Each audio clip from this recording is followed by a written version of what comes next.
Então, à luz de tudo isso, Paulo antecipa no verso 18 a orientação: fujam da imoralidade sexual. À luz de todo esse argumento, não poderia haver outra conclusão. Fugir da imoralidade sexual. Fugir não somente dela, mas de qualquer ocasião ou tentação ou de ambiente que possa tentar você para isso. Fuja como José no Egito. Vocês lembram a história?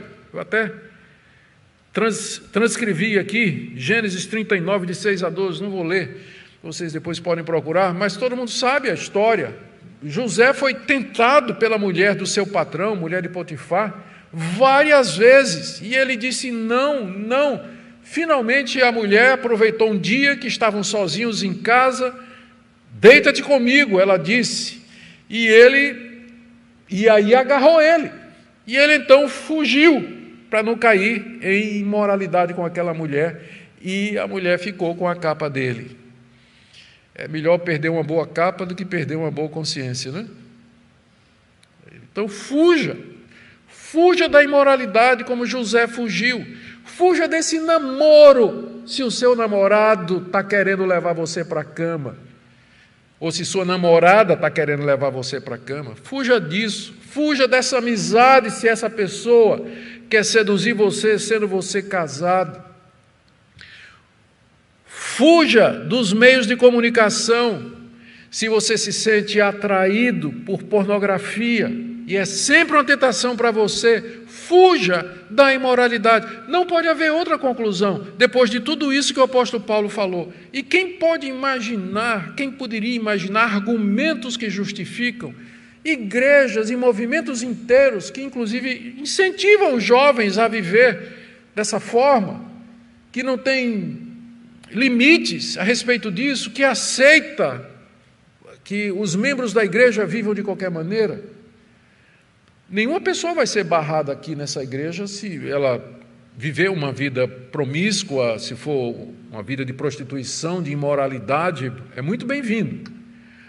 Mas na hora que disser assim, eu quero me tornar parte dessa igreja, membro dessa igreja, e quero aqui professar o nome de Jesus Cristo, aí a coisa muda.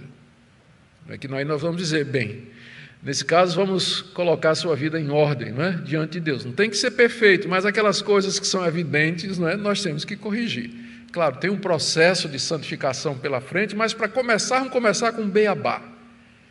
Vamos começar com o beabá. Como é esse seu relacionamento com o seu namorado? Como é? Vamos começar aqui da base, por aí. Como é a sua fidelidade à sua esposa? Como é que vai ser o casamento? Vamos começar por aí. E é assim que deve ser. Somos perfeitos? Não. Somos tentados, somos pecadores, indignos. Mas a igreja ela não se move, ela não se guia por pragmatismo, situações de fato, mas pelo ideal da palavra de Deus. É por isso que a gente tem que viver.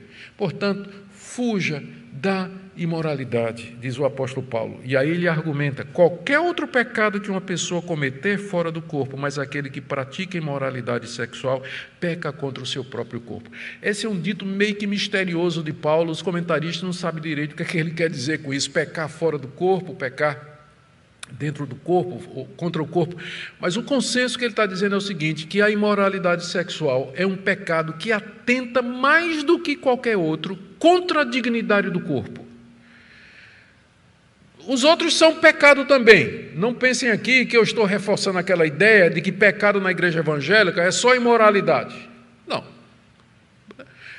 Os 10 mandamentos são muito mais do que o 7º. Então, tem muitos outros pecados além da prática da imoralidade sexual.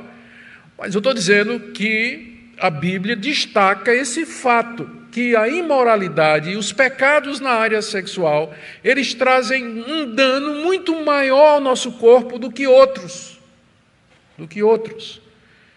Por isso, eles recebem, curiosamente, nas listas de pecado que você tem no Novo Testamento, quase sempre todas elas são encabeçadas por pecados de ordem sexual. Dê uma olhada nelas. São umas 5 ou 6 listas. Quase todas começam com pecados sexuais. Exatamente por causa da gravidade do mal que eles fazem ao corpo e diante, é claro, do que o corpo representa para nós na nossa teologia. O corpo é para Cristo. Cristo encarnou para ser um de nós. O corpo vai ser ressurreto. O corpo tem um destino glorioso, imortal, na vida eterna. O corpo é o santuário do Espírito Santo. O corpo foi comprado por um preço. Comprado por um preço, que foi o preço do sangue do Filho de Deus.